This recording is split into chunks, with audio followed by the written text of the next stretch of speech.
The mistake that I've made in my whole career that I learned from, and that it was probably just not taking the time to learn the way the music industry shit works before I signed my first deal. I got robbed tremendously by Elektra Records for my first 3 albums.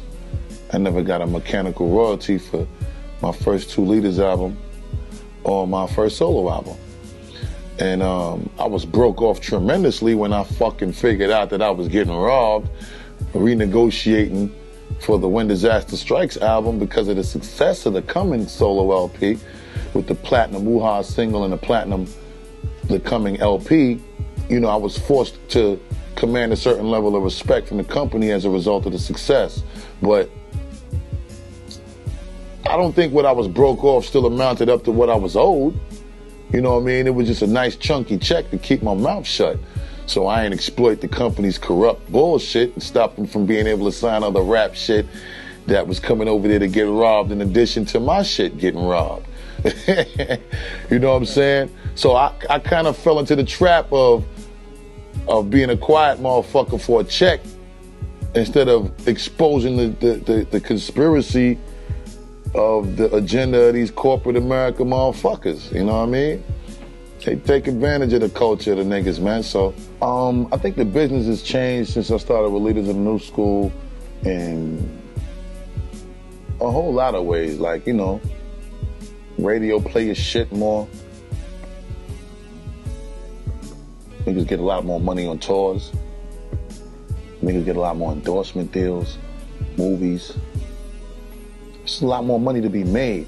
And back then, even though you got opportunities to do certain things that were outside of records, it just was not as much or at a capacity or a grand scale that it's at now. So it's like, right now, not even right now, just since Leaders of the New School, the game has continued to evolve for the better. You know what I'm saying? So the game just continued to change in a beneficial way for everybody, man. As long as you're smart enough to capitalize on the changes and the way the game has, you know, just evolved, man, then you could be a rich person. You could be a rich motherfucker getting your thing off. And that's what it's about, man. I mean, ultimately, the music is one thing. You get your paper through that and it's cool. But there's just so many other avenues as a result of the music being successful that you can capitalize on that.